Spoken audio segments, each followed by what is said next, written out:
This is Sunday's Psychedelic Spirit with Aaron Akulis, brought to you by the Peace on Drugs podcast. From The Joyous Cosmology by Alan Watts. A journey into this new mode of consciousness gives one a marvelously enhanced appreciation of patterning in nature, a fascination deeper than ever with the structure of ferns, the formation of crystals, the markings upon seashells, the incredible jewelry of such unicellular creatures of the ocean as radiolaria, the fairy architecture of seeds and pods, the engineering of bones and skeletons, the aerodynamics of feathers, and the astonishing profusion of eye forms upon the wings of butterflies and birds. All this involved delicacy of organization may, from one point of view, be strictly functional for the purposes of reproduction and survival. But when you come down to it, the survival of these creatures is the same as their very existence. And what is that for? More and more, it seems that the ordering of nature is an art akin to music. Okay, so that was Alan Watts, and that new mode of consciousness he was talking about was brought to him by being under the influence of psychedelics. One thing that psychedelics has consistently shown me is the beauty and the interconnectedness of the natural world, which is why I always choose to experience psychedelics while I'm in nature, which a lot of the times just means sitting or dancing around the fire in my own backyard, which is filled with flowers and shrubs and palm trees. But even when I ate mushrooms at Bonnaroo and watched the bands, I found myself for some of the time lying on the grass, looking up at the stars.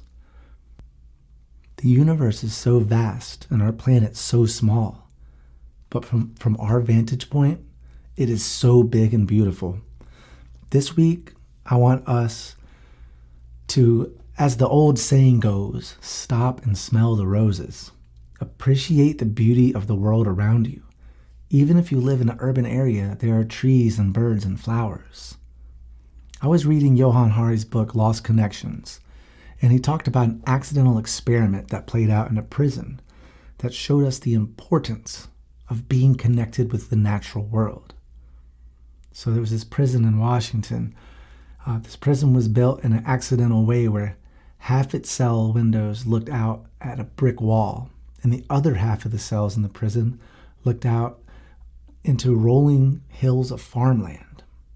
So a doctor got curious and looked through the medical records of the prisoners and found that the prisoners who looked out at nature were 24% less likely to have mental or physical sickness. That's astounding, and it shows how important it is for us to have a connection to the natural world. It's in our DNA. Our species spent millions of years in the natural world and only a few thousand in agricultural societies, and only 100 years or so in modern city kind of places, and only a few decades with internet. When I was a kid, we had VHS, Nintendo, the first one. We had VHS to watch, we had Nintendo to play, and we were limited the amount of time we would sit in front of the screen. Mostly, we played in the woods, we built forts. Our species can't exist without nature. We came from nature, hence the name Mother Nature. We need her. We need to be near her. So this week, let's try and stop when we see a cool plant or a tree or even a boring tree. Stop and really take it in, and you'll find there's nothing boring about it. In the book Buddha's Brain, the author talked about a negative bias and where we tend to dwell. This means like say something bad at work happens, like a mean comment you made to a coworker that you regret, or vice versa. You'll spend a lot more time thinking about that than you would thinking about a compliment you gave or received. And this is because in the natural world, negative things were more important to focus on for survival, but they were quick to pass, mostly. Unlike the world of cubicles and social media, and the monotony that so many of us live in this world. So one thing the author said is that neurons that fire together wire together. So the more time you spend thinking about work in a negative context, the more negative that place will be for you, because your mind has it hardwired as a negative place filled with negative experience. And this goes far beyond the workspace. For many of us, our entire lives get hardwired into a negative experience. So how we begin to reverse this, or at least balance this, is dwell in the positive moments. When something good happens, live in that moment. Stay in that moment as long as you can. Keep remembering it throughout the day and smile. And if great things are few and far between, this is where nature can give you a helping hand. Stop and smell the roses. Watch the sunset. Stare at a great high cumulus cloud. Climb a tree. Watch a bee pollinate a flower or a bird sitting on a power line. Find something beautiful and completely absorb it and smile. I remember when I first read that in Buddha's Brain, I was on a break at one of my gigs at the beach, and I decided to walk to the store. And there all around me, there were palm trees. The sun was shining. I could see the water in the Gulf of Mexico. And I just absorbed it. And I felt truly happy. And the greatest thing happened. I walked past this random woman. And as soon as she looked at me, she blurted out almost reflexively, like she couldn't believe she said it. She said, "This guy right here seems happy." And she pointed at me. She's like, "Oh my God." And it was like I was pulsating happiness, and it hit her. Like, it was this incredible moment. So this week, find those moments of happiness and really bask in that light. Think about the amazing intricacies of the natural world. Also, try and learn to let go of negative emotions as quickly as you can. As soon as your adrenaline and anger is no longer needed for survival, let it go.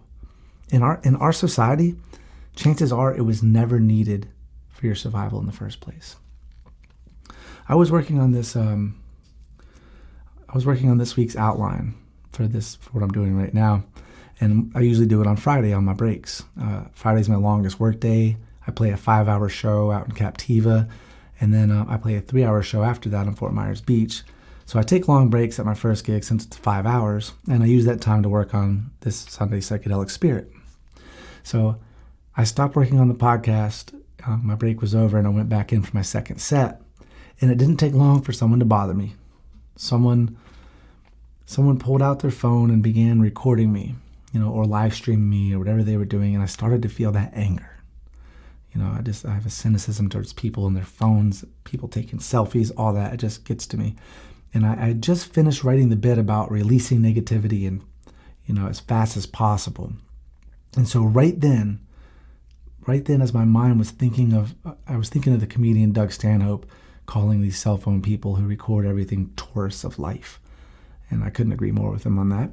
But I started to think about these life tourists, and that anger started to build up, and I nipped that thought in the bud and turned my attention away from the person on the phone and towards all the beautiful greenery around me as I played guitar on this beautiful island off the coast of Florida in the Gulf of Mexico. And then I turned back to the person on the phone and just smiled. And they came up and they tipped me $10. And my anger was, the anger that was kind of building up, that was completely trivial, right? I get mad we all have things that just get to us that really don't matter. And so I'll say this though about the phone thing. I do challenge you too. If you find something beautiful to take in, to bask in, like I was talking about, don't take a picture. Don't try and save beautiful moments in your phone. Save them in your heart, in your memories. It's a sad sight, really, that every beautiful sunset I see here in Fort Myers, or if I see it in Captiva, it involves a whole huge group of people watching it through their phones. Don't be a tourist of life. Experience life. I challenge you to get out of the habit, if it's a habit that you have. I don't really have the habit that bad. Sometimes I take pictures of stuff, but if you see something amazing and instinctively go for your phone, if you find yourself with that phone out to snap a picture, discipline yourself. Turn it off for an hour as punishment. Eventually you'll learn to appreciate things without immediately thinking about your phone. If something really is worthy of a photo, as some things are, Make that decision very consciously, not impulsively. So this week, try and stay in moments of happiness as long as you can. Try and shed moments of negativity as fast as possible, like ducks. Eckhart Tolle, I remember reading one of his books. It was either New Earth or The Power Now. He was watching two ducks fight in this little pond. And as soon as the fight was over, they both flapped their wings as fast and as hard as they could to release that built-up tension and adrenaline. And then they both floated peacefully away from each other as if it never happened. And Eckhart Tolle was just amazed. He's like, that's not, people would hold on to it and hold on to grudge and keep that, all that anger building up and then go back for another attack. But in the natural world, the ducks just got rid of the anger, got rid of it immediately, and we're back to normal. So be like the duck. Let it go. And look around at the natural world and take as many moments as you can to be in awe of whatever you believe this world to be. God's creation. Random particles miraculously organized by chance. A simulation. Whatever it is absolutely mind-blowing, breathtaking, and possibly fantastic. I'm going to end this week with a quote from Walt Whitman. I believe a leaf of grass is no less than the journey work of the stars. The earth is rude, silent, incomprehensible at first. Be not discouraged. Keep on. There are divine things well enveloped. I swear to you, there are divine things more beautiful than words can tell. So that's it for this week's Sunday Psychedelic Spirit. It was short and sweet. Try and stay in the moment. Let go of negativity. Dwell in moments.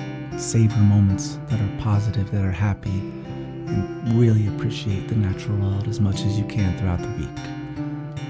I love you. Have a great week, month, year, life. Peace out.